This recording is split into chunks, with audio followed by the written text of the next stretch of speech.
My name is Ella, and I am currently 9 months pregnant.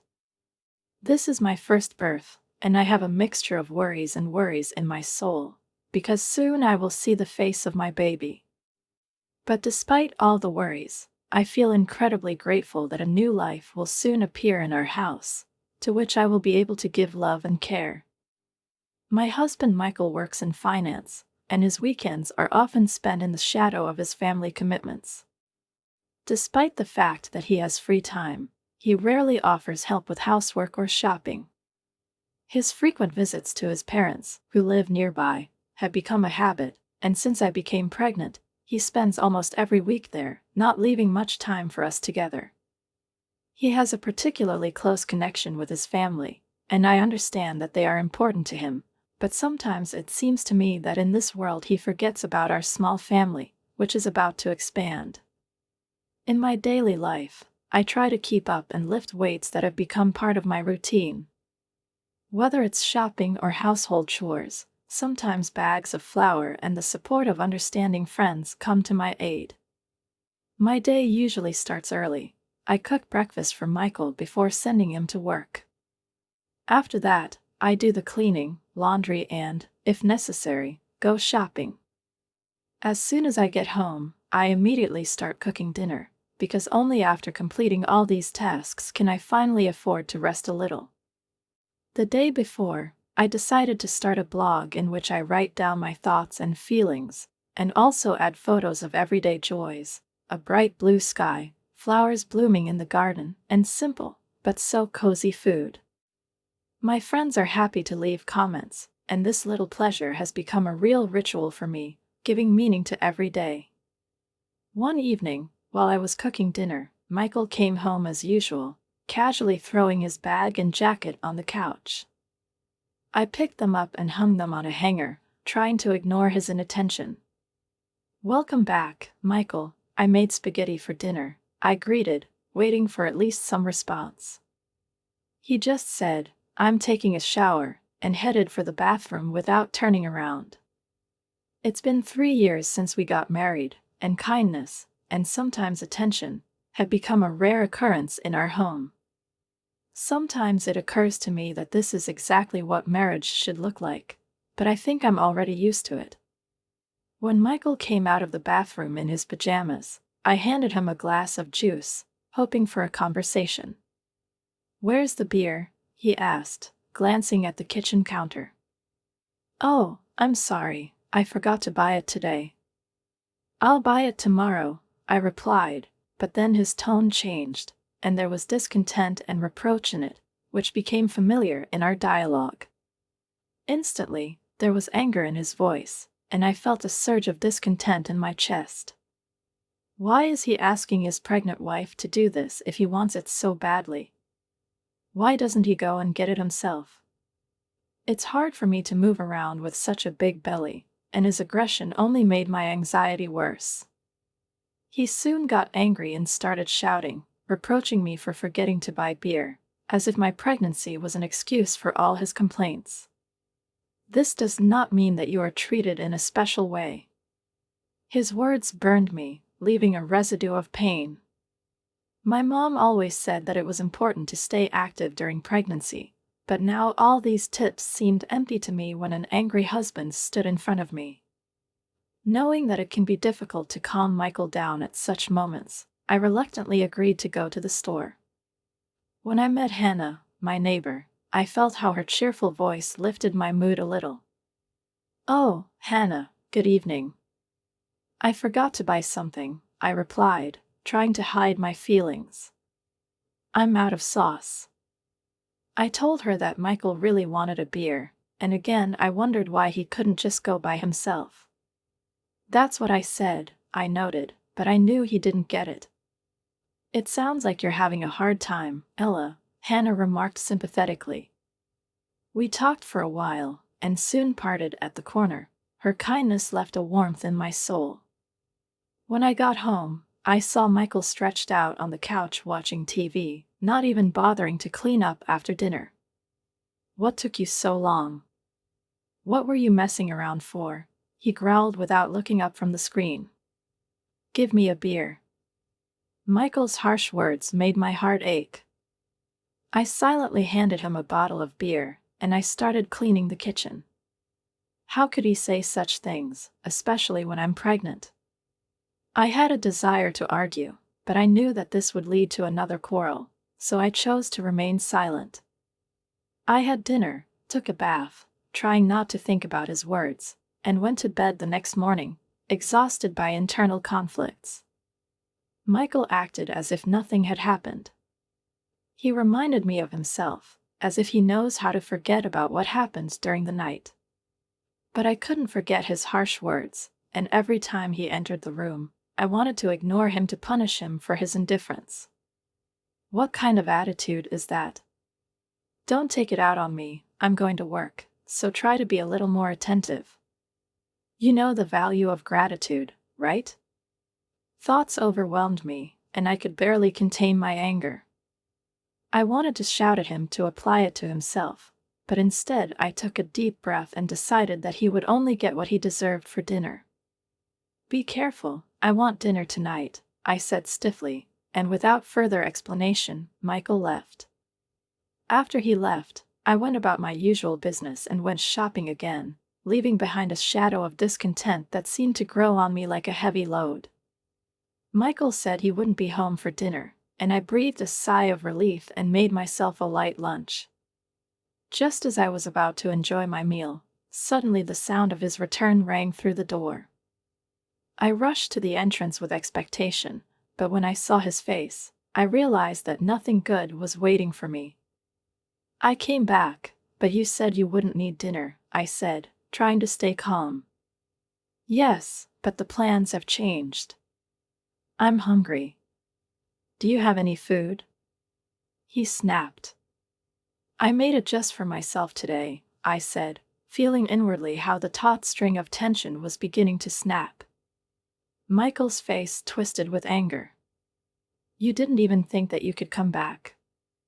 This is incredible, he blurted out, walking up to the dining table. His eyes, deep into the gloomy shadows, noticed the dish I had prepared, and his expression darkened. What is it? Are you even fulfilling your duties as a wife? Don't waste the money I work for. His words pierced me like a knife. I quickly started cooking something else, hoping to distract him from his anger, but his sarcastic words kept ringing in my head. Maybe you should take some cooking lessons from my mom. You don't have enough cooking. The comparison with his mother was the last straw for me. Doesn't he understand how insulting such words are? I can't eat it. Go get something, he said, and at that moment my heart sank even lower.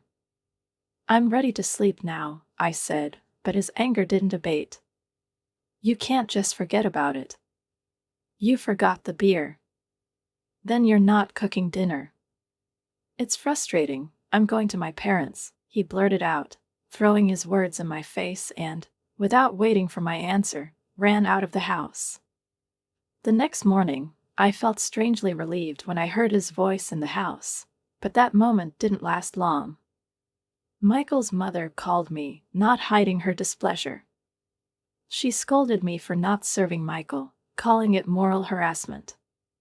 I tried to explain my position, but she wouldn't listen, and in the end, I just apologized. After the call, my mood only worsened, and I was left alone in an empty house, hearing only the echo of my own thoughts. I decided to have a late brunch, but the knowledge that Michael would be back made me uneasy. I decided to make a special dinner, cooking everything with great care, even adding his favorite beer to the shopping cart. I was cutting down on my blog time to focus on cooking, and the table was beautifully set, as if for a holiday.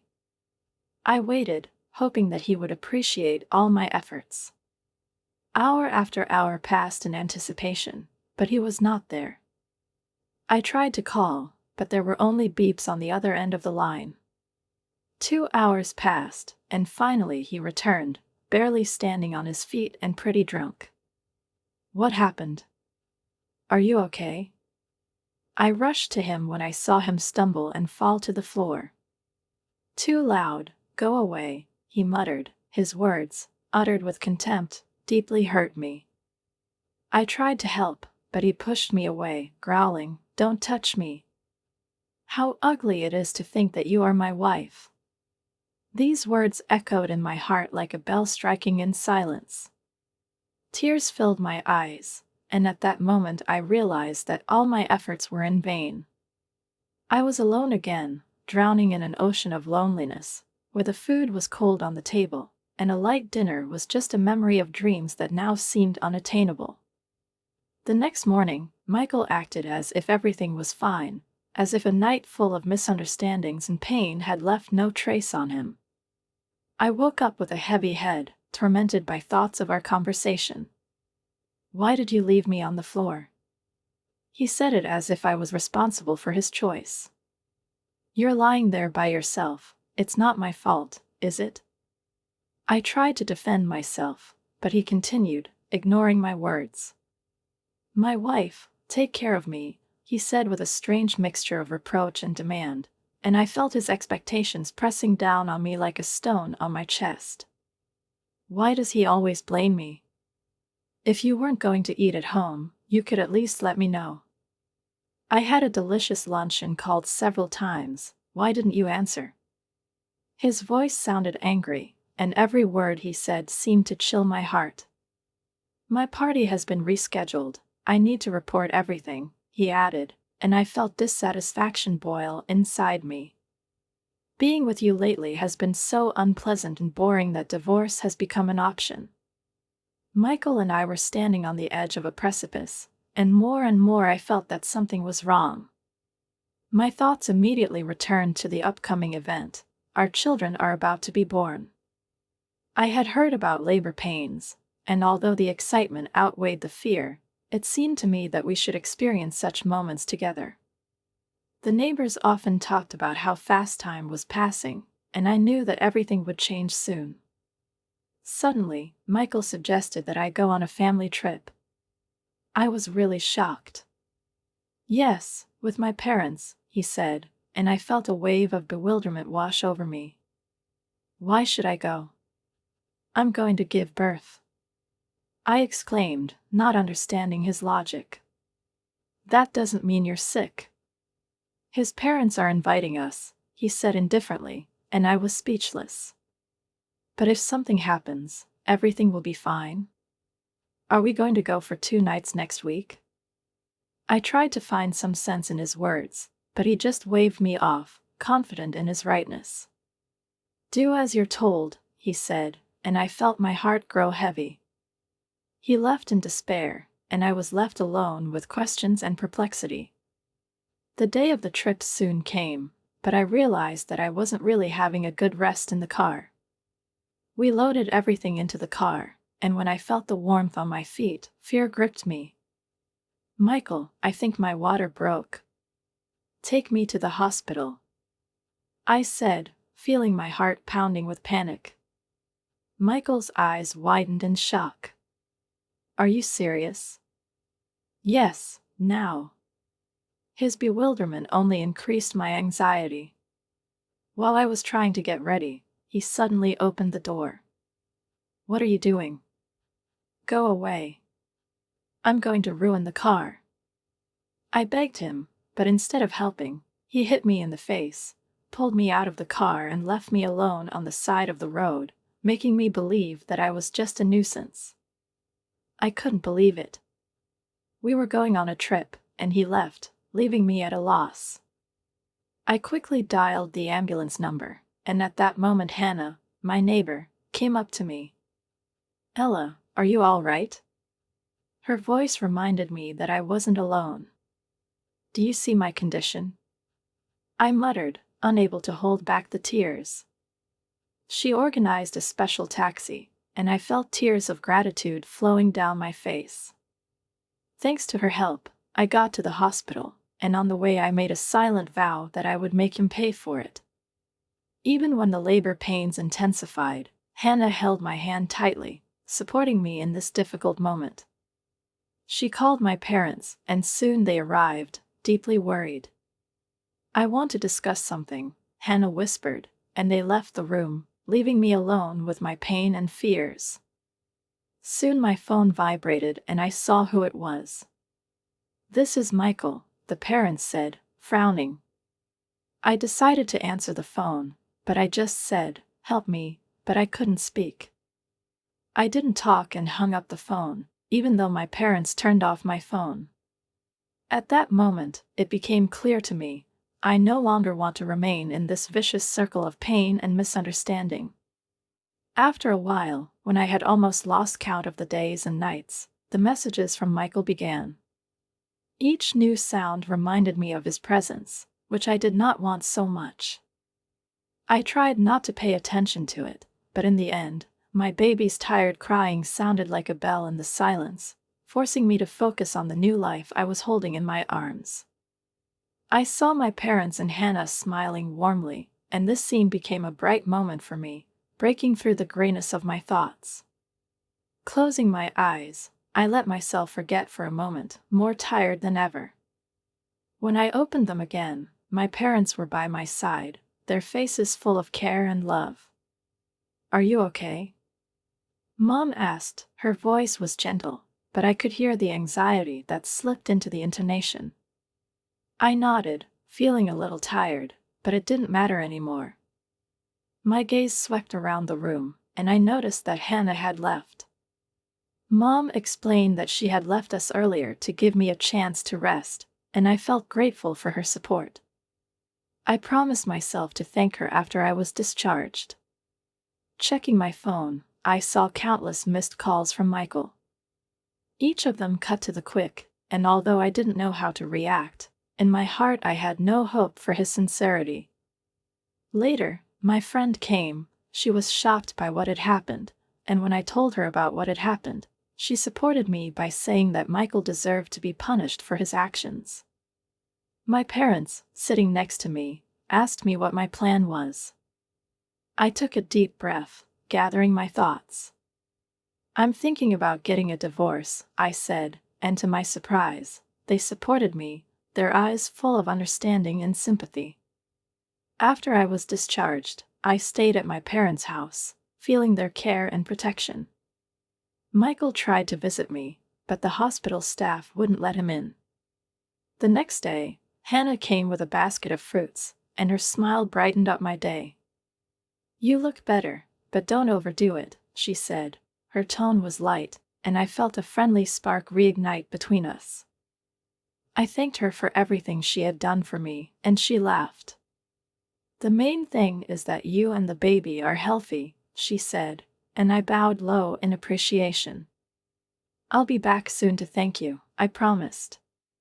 "My husband is furious," she added with a touch of irony, and at that moment I felt that I had an ally. "I'm sorry for dragging you into this mess," I said, but she just shook her head. "Don't worry, you owe me," she teased, and I realized the true nature of her support. Hannah was the wife of the CEO of Michael's company, and although Michael never knew that she offered to talk to her husband about what happened, this incident really forced her to act. I was stunned by the way she sided with me. Meanwhile, Michael continued to text, but I ignored his messages, thinking about the divorce. I remembered how he shouted at me in the car, and his company information became the object of serious criticism on the internet. He made excuses as if I had a travel obligation, but I didn't care anymore.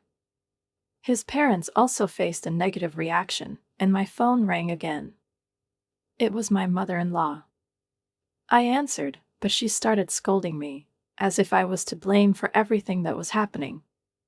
My friend assured me that I was doing the right thing, but I didn't have the energy to talk to Michael. Even his father and mother filled my phone with calls, each of which only aggravated my condition. The hospital staff supported me as my discharge approached. I was afraid they might be outside, but my parents reassured me. "Don't worry," they assured me. "We'll take care of you." However, my anxiety did not leave me. I was thinking about the safety of my child, but that feeling disappeared when I was surrounded by men in black suits. One of them carefully opened the car door. "Don't worry, we're here at her request," he said, and my parents smiled, reassuring me.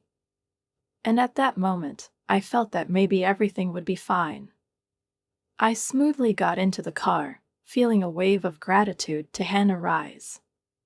The bodyguards surrounding me inspired confidence, while Michael and his parents looked helpless, as if lost in their own ambitions. I understood that this was the beginning of a new chapter, a chapter in which I was ready to take responsibility for my life and the happiness of my child.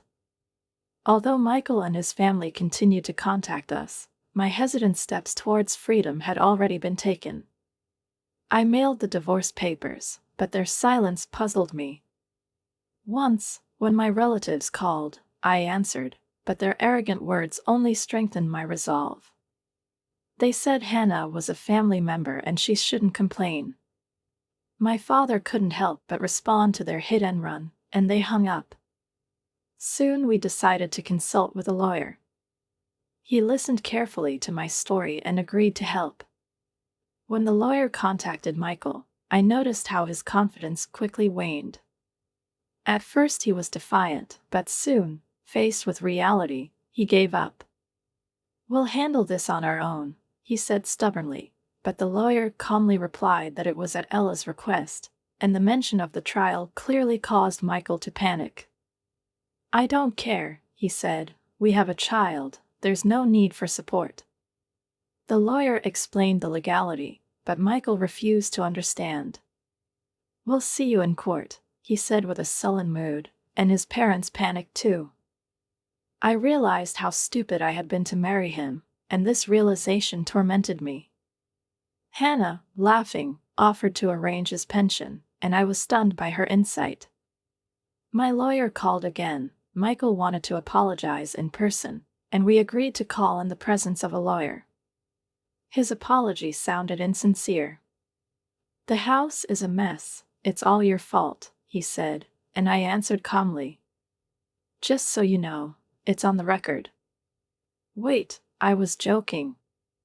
"Let's start over," he shouted, but I hung up, giving the recording to the lawyer. "Can it be used?" I asked. He sighed, and I noticed his eyes light up. At some point, my parents agreed, and I realized that I was starting to enjoy this process. The divorce was quickly finalized. Child support and property were paid thanks to Hannah's husband. Michael, having lost his job, returned home, struggling with part-time work. His parents suffered from rumors and lived in anxiety.